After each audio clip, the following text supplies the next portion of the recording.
Welcome to my channel Chemistry Not Mystery. You can also visit to my website chemistrynotmystery.com. This video is also available in English and you can get its link in the description box. आज की video में हम discuss करेंगे what are the factors that affect SN1 reaction. पिछली video में हमने SN1 reaction mechanism को study किया था. इस वीडियो का लिंक आपको डिस्क्रिप्शन बॉक्स में मिल जाएगा. तो सबसे पहले SN1 रिएक्शन का ओवरव्यू देखते हैं.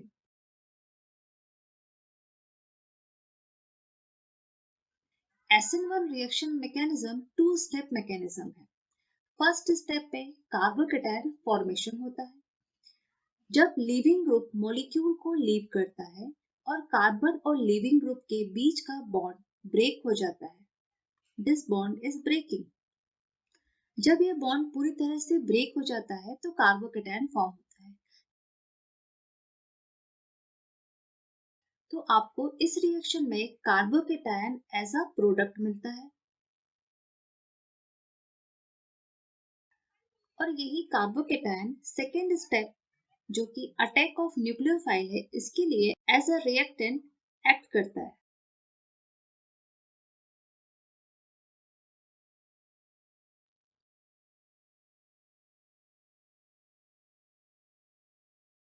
और जब न्यूक्लियोफाइल और कार्बन के बीच का बॉन्ड फॉर्म हो जाता है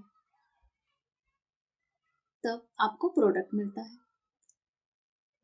इन दोनों स्टेप्स में इंटरमीडिएट क्या है, इसे आप कैसे आइडेंटिफाई करोगे? तो इंटरमीडिएट वो मॉलिक्यूल होता है जो एक स्टेप में प्रोडक्ट और दूसरे स्टेप में रिएक्टेंट जैसे एक्ट करता है. यहाँ पर कार्बोकेटायन एक स्टेप का प्रोडक्ट है और वही दूसरे स्टेप का रिएक्टेंट है. तो कार्बोकेटायन यहाँ पर इंटरमीडिएट होगा. जबकि this stage of the molecule, इस स्टेज में बॉन्ड फुल्ली फॉर्म नहीं हुए हैं, इसीलिए ये ट्रांजिशन स्टेट है. फर्स्ट स्टेप में कार्बन और लीविंग ग्रुप के बीच का बॉन्ड ब्रेक हो रहा है और सेकेंड स्टेप में कार्बन और न्यूक्लियोफाइल के बीच का बॉन्ड फॉर्म हो रहा है. तो ये ट्रांजिशन स्टेट 1 है फर्स्ट स्टेप के लिए और ये ट्रांजिशन स्टेट 2 है सेकेंड स्टेप के लिए. अब एनर्जी प्रोफाइल डायग्राम ड्रॉ करते हैं SN1 रिएक्शन के लिए.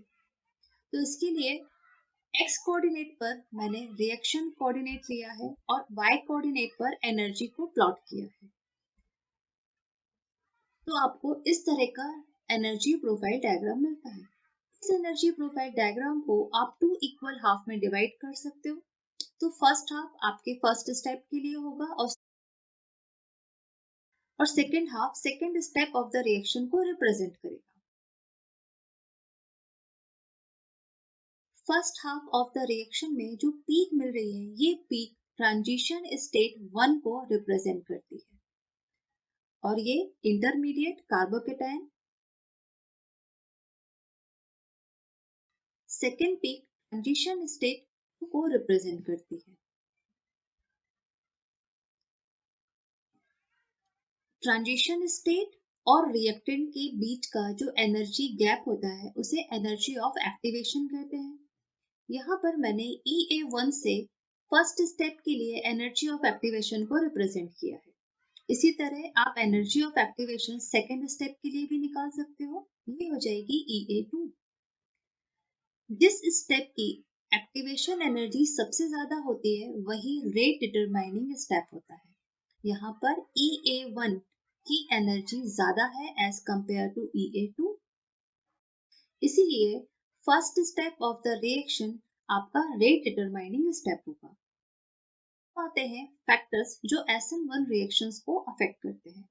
सबसे पहले हम डिस्कस करेंगे टाइप ऑफ सबस्ट्रेट. ऐसे कोई भी मॉलिक्यूल जो स्टेबल कार्बोकेटायन फॉर्म करते हैं SN1 रिएक्शन के थ्रू रिएक्शन देते हैं. जैसे कि रिएक्टिव सेंटर अगर मोस्ट सब्स्टिट्यूटेड हो तो वो SN1 रिएक्शन के थ्रू रिएक्ट करता है. फॉर एग्जाम्पल हियर, यहाँ पर ये जो कार्बन है ये रिएक्टिव सेंटर है, ये कार्बन टर्शरी कार्बन है. तो जब लीविंग ग्रुप मॉलिक्यूल को लीव करेगा तो आपको मिलेगा टर्शरी कार्बोकेटायन. ये टर्शरी कार्बोकेटायन हाइपर कॉन्जुगेशन के थ्रू स्टेबलाइज होगा। इसीलिए most substituted carbon SN1 reaction के थ्रू रिएक्ट करते हैं।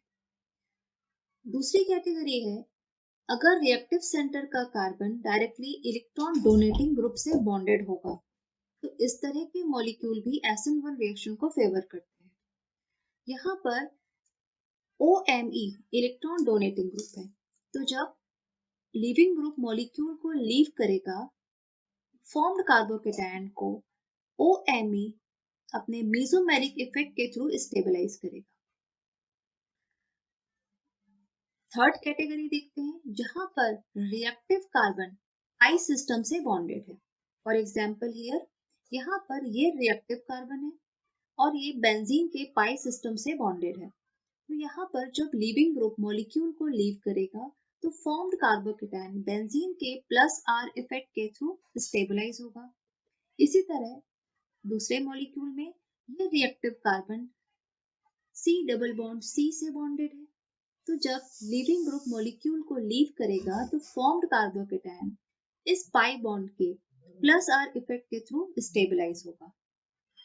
सो इस तरह के सभी मॉलिक्यूल SN1 रिएक्शन के थ्रू रिएक्ट करते हैं।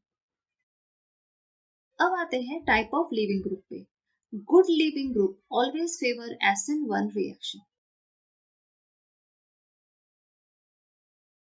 आप कैसे आइडेंटिफाई करोगे कि लीविंग ग्रुप गुड है या बैड है? तो इसके लिए एक रूल है, weak nucleophiles are always better leaving group.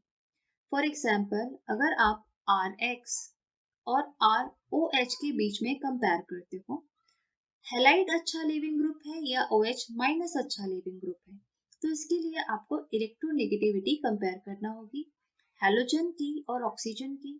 Halogen ज्यादा इलेक्ट्रोनेगेटिव होते हैं, इसीलिए ये इजीली अपने इलेक्ट्रॉन शेयर नहीं करते हैं। क्योंकि ये इजीली अपने इलेक्ट्रॉन शेयर नहीं करते हैं, इसीलिए ये वीक न्यूक्लियोफाइल होंगे। Weak nucleophiles are better leaving group, that's why halogen can leave molecule easily while OH minus आसानी से मॉलिक्यूल को लीव नहीं करता, इसीलिए ये इजीली सब्स्टिट्यूशन रिएक्शंस नहीं शो करते। लीविंग ग्रुप को आइडेंटिफाई करने के लिए कुछ और भी रूल्स होते हैं, जैसे कि गुड लीविंग ग्रुप वो मॉलिक्यूल्स होते हैं जो नेगेटिव चार्ज को अच्छे से स्टेबलाइज करते हैं। नेगेटिव चार्ज को स्टेबलाइज करने के लिए मॉलिक्यूल के एटम का इलेक्ट्रोनेगेटिव होना जरूरी है, या फिर अगर उनका साइज बड़ा है भी वो नेगेटिव चार्ज को इजीली स्टेबलाइज कर पाते हैं बाय द डिस्पर्शन। इन रूल्स को अप्लाई करते हैं to compare the leaving ability of different halide ions. यहाँ पर मैंने डिफरेंट एल्किल हैलाइड्स लिए हुए हैं, alkyl fluoride, alkyl chloride, alkyl bromide और एल्किल आयोडाइड। तो बेटर लीविंग ग्रुप कौन सा है, इन रूल्स के थ्रू फाइंड आउट करने की कोशिश करते हैं। जब आप कंपेयर करते हो फ्लोराइड, क्लोराइड, ब्रोमाइड और आयोडाइड के साइज को, तो आप देखेंगे आयोडाइड का साइज सबसे बड़ा है। साइज में बड़ा होने के कारण ये नेगेटिव चार्ज को इजीली अपने इतने बड़े वॉल्यूम में डिस्पर्स करके स्टेबलाइज कर सकता है, इसीलिए iodides are better leaving group, जबकि फ्लोराइड्स अच्छी लीविंग ग्रुप नहीं है। इस लीविंग एबिलिटी के बेस पर आप रिएक्टिविटी भी फाइंड आउट कर सकते हो। क्योंकि आयोडाइड अच्छी लीविंग ग्रुप है, इसीलिए एल्किल आयोडाइड फास्टर रिएक्ट करेगा as compare to alkyl bromide, और एल्किल ब्रोमाइड फास्टर रिएक्ट करेगा as compare to alkyl chloride, जबकि एल्किल फ्लोराइड इन सभी में सबसे कम रिएक्टिव होगा। अब आते हैं टाइप ऑफ न्यूक्लियोफाइल पर। वैसे तो न्यूक्लियोफाइल कैसा भी हो SN1 रिएक्शन को अफेक्ट नहीं करता, क्योंकि attack of nucleophile second step में होता है, जबकि फर्स्ट स्टेप जो कि रेट डिटरमाइनिंग स्टेप है, वहां पर न्यूक्लियोफाइल का इन्वॉल्वमेंट ही नहीं है। मोस्टली SN1 रिएक्शन में जो सॉल्वेंट होता है वही न्यूक्लियोफाइल की तरह एक्ट करता है। अब आते हैं टाइप ऑफ सॉल्वेंट पे। किस तरह के सॉल्वेंट SN1 रिएक्शन को फेवर करते हैं? Polar protic solvents SN1 reaction को सपोर्ट करते हैं क्योंकि ये कार्बन और लीविंग ग्रुप के बीच के बॉन्ड को पोलराइज कर देते हैं, जिसके कारण कार्बन और लीविंग ग्रुप का बॉन्ड इजीली ब्रेक हो जाता है। ये कार्बोकेटाइन जो कि इंटरमीडिएट है रिएक्शन का, इसे भी स्टेबलाइज करते हैं। फॉर एग्जाम्पल, अगर मैंने वाटर एज अ सॉल्वेंट लिया तो वाटर के मॉलिक्यूल्स इस कार्बोकेटाइन के अराउंड गैदर हो जाएंगे और इस तरह से इस पॉजिटिव चार्ज को डिस्पर्स होने में मदद करेंगे। इसके कारण ये कार्बोकेटाइन स्टेबलाइज हो जाएगा। ये वाटर मॉलिक्यूल्स लिविंग ग्रुप को भी स्टेबलाइज करने में मदद करते हैं by the solvation. Solvation means water के मॉलिक्यूल लिविंग ग्रुप के अराउंड गैदर होकर इसके नेगेटिव चार्ज को भी डिस्पर्स करते हैं और इस तरह ये कार्बोकेटाइन इंटरमीडिएट और लिविंग ग्रुप दोनों को स्टेबलाइज करता है। इस प्रोसेस को सॉल्वोलाइसिस बोलते हैं। अब इस सॉल्वेंट का इफेक्ट एनर्जी प्रोफाइल डायग्राम पे भी देखते हैं। यहाँ पर जो आपको ग्रीन कर्व मिल रहा है, ये absence of polar protic solvent है। जब आप पोलर प्रोटिक सॉल्वेंट में SN1 रिएक्शन को कंडक्ट करते हो तो आपको इस तरह का ग्राफ मिलता है। यहाँ पर मैंने हाफ ग्राफ ही ड्रॉ किया है क्योंकि first half is the rate determining step. Polar protic solvent intermediate को स्टेबलाइज करते हैं, इसीलिए ये एनर्जी ऑफ एक्टिवेशन को भी कम करते हैं। पहले आपको ये एनर्जी ऑफ एक्टिवेशन मिल रही थी,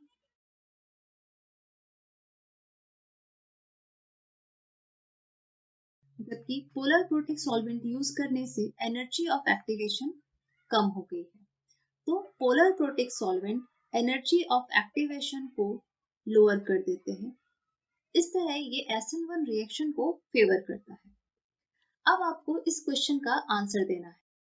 find out the correct order of solvolysis, मतलब आपको SN1 रिएक्शन की रिएक्टिविटी ऑर्डर बतानी है। ये अब सबस्ट्रेट दिए हुए हैं। इन सबस्ट्रेट में आपको फाइंड आउट करना है कौन सा सबस्ट्रेट SN1 रिएक्शन को ज्यादा फेवर करता है। These are the options और आपको आपका आंसर कमेंट बॉक्स में पोस्ट करके बताना है।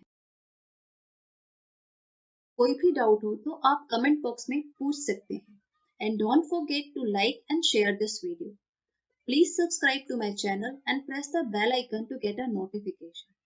You can also join my Telegram channel or follow me on Twitter or Instagram. Thanks for watching. Keep learning. Stay safe.